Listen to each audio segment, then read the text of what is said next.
Are you ready for a fun, easy quilt challenge? If you are, then this is the one for you. This is going to be a great challenge for beginners, so if you're a beginner quilter, don't be afraid to join this quilt challenge. Hello everybody, this is Michelle Fox and welcome to The Simple Quilter.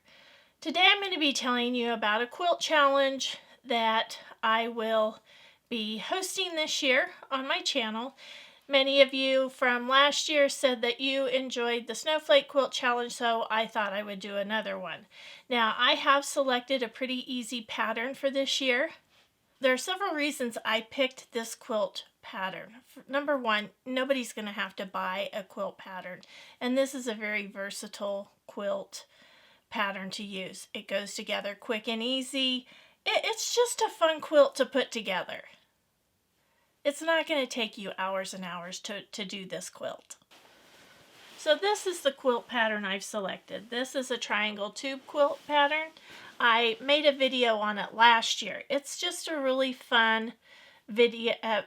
It is just a really fun quilt to put together, and that's one of the reasons I chose this. I really like this pattern. This is a great pattern to use up a jelly roll if you have a jelly roll you've been wanting to use. The block is versatile. You can use really about any size.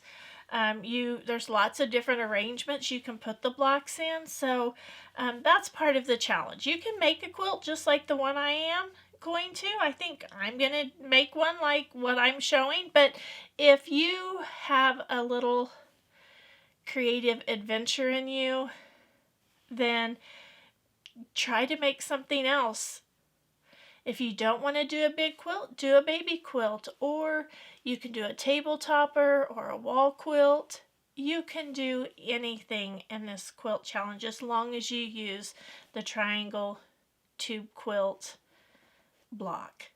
Okay, so nobody's going to have to buy a pattern. You can use your scraps, you can use what's in your stash. Like I've mentioned, you can use a jelly roll. You can use a little bit of what you might have left of a fabric collection you purchased. That's what I'm going to be doing, and I'm going to be showing you the fun fabric I'm going to be working with. This is a very laid back, easy challenge, but there is going to be a due date. I want to have mine done before October 1st because I want to hang mine in my entryway for the fall Halloween season.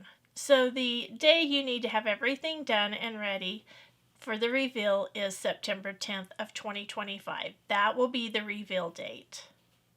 I'll have a video up showing the quilt that I've made, and I will post mine on my community showcase on my Facebook page, and I'm hoping the rest of you will do that too. It's so fun to see what everybody else has made, especially if you're going to be a little creative with this challenge. Between now and then, I will be posting a couple of videos showing the progress I've made, and in the comments of each of those videos, I'll encourage you to tell me how you're progressing. So that's going to be a lot of fun also. And that's basically all there is to this quilt challenge. The big thing is it's going to be a lot of fun. It's going to be a great way to use your scraps or fabrics from your stash. Now don't get me wrong, you can pick a fabric line if you'd like, or coordinate fabric and purchase it if you'd like for this project. You can do whichever way you want. In the comments below, please be sure to tell me if you're going to be joining me or not. I do hope you'll join me because, like I said, this quilt isn't going to take just a lot of time. So let's get started learning how to make this quilt. I'm so excited to give you a little sneak peek of the fabric I'm going to use to make my quilt.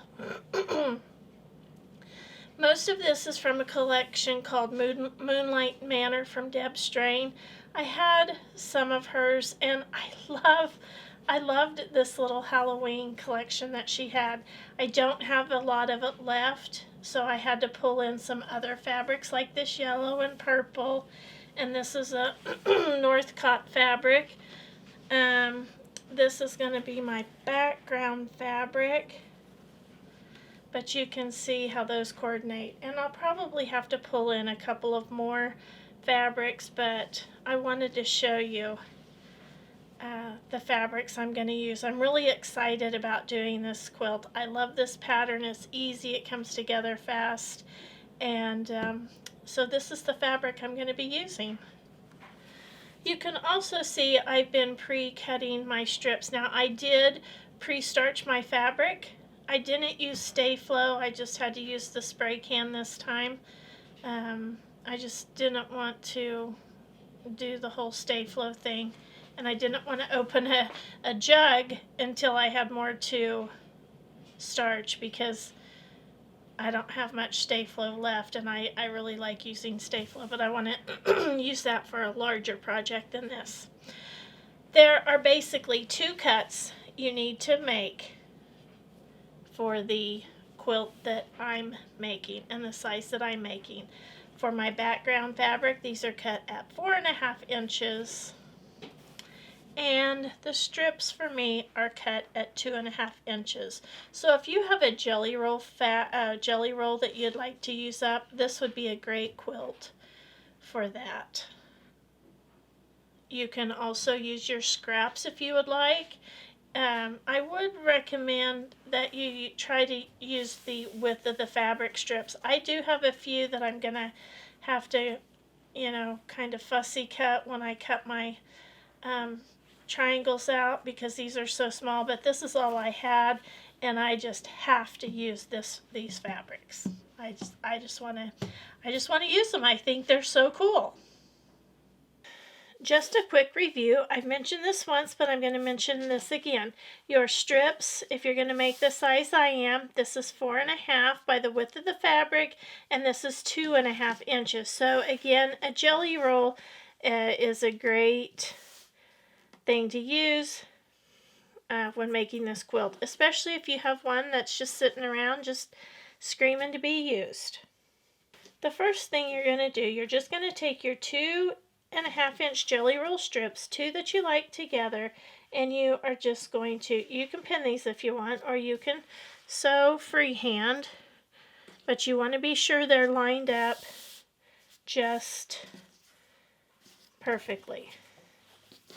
Okay, you want to be sure these are 2.5 inches. So if you have a jelly roll, be sure you check those. That's really important, that you are sure that your strips are 2.5 inches.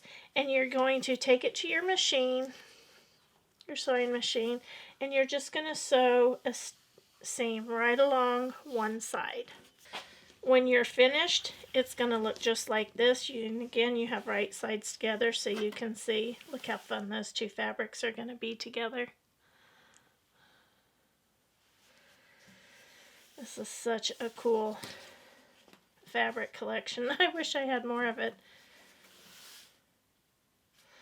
Oh my goodness, when I was a kid, I loved Halloween. I loved candy, and I loved trick-or-treating.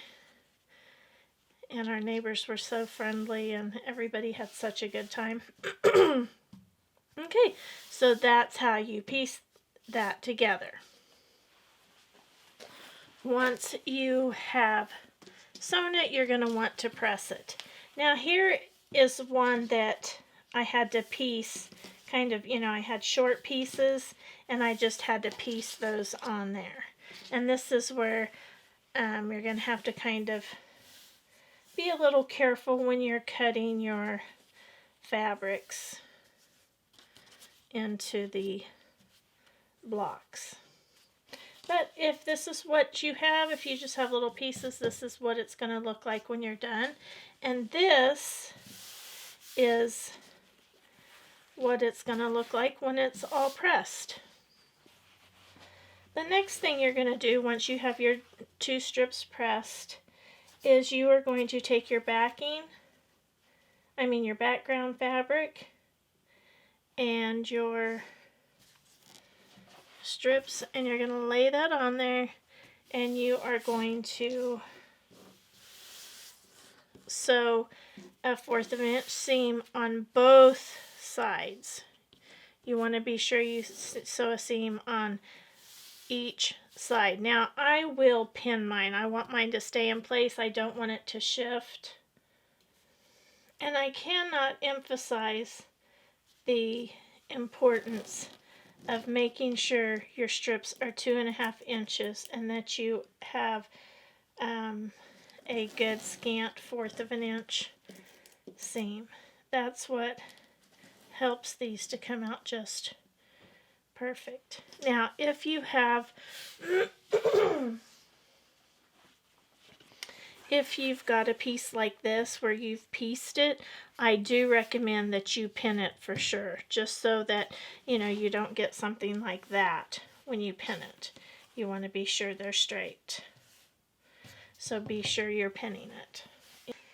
Okay, you can see how that looks now with the seam sewn on either side, and I'm going to show you how to cut this. If you have had to kind of piece your strips, you want to be sure to cut from this side. It doesn't really matter which side you cut from, and you can use your long ruler or you can use your short one. I'm going to use my short one. You're going to take your 45-degree line and you're going to line it up right along the edge. You're not going to line it up on the seam. You're going to line it up right on the edge of that fabric. And you're just going to make your first cut. Now I try to get as close as I can to the edge. Then you're just going to slide this up.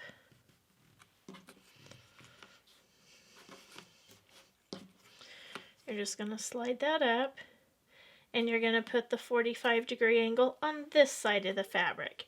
And I'm going to line it right up there with that point.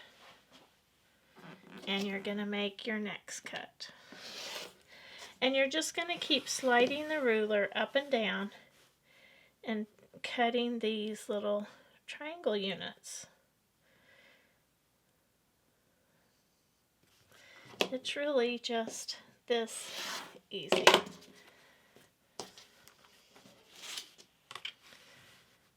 Move that up there.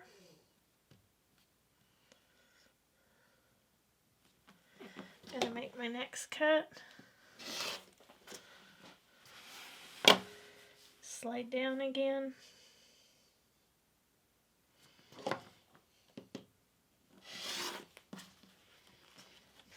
Then if you'll notice, you're going to have two little sets of blocks here. Some are going to have the gray tip and some are going to have the yellow tip.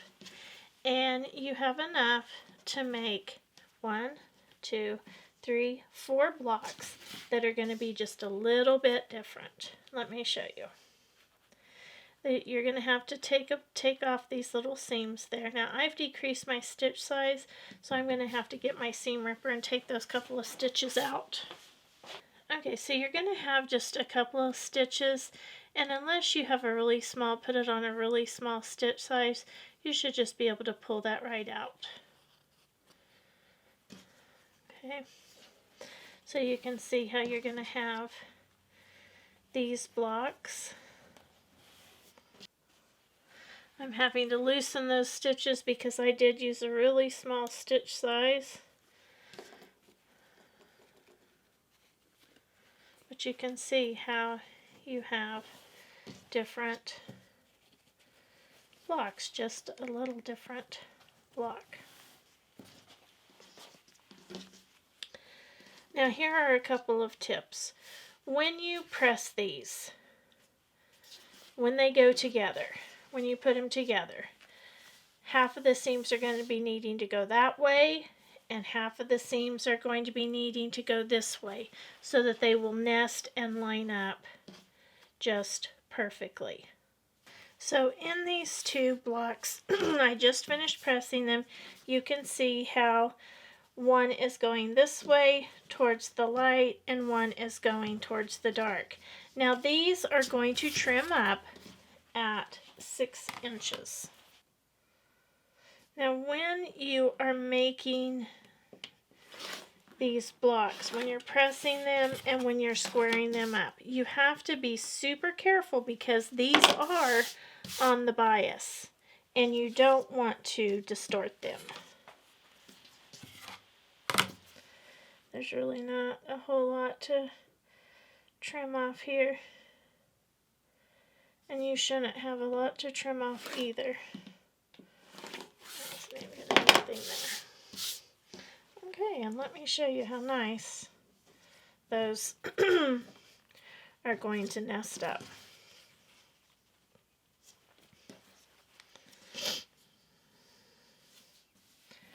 You can see how nice they're going to line up. And then when you sew them together, they're just going to nest up perfectly.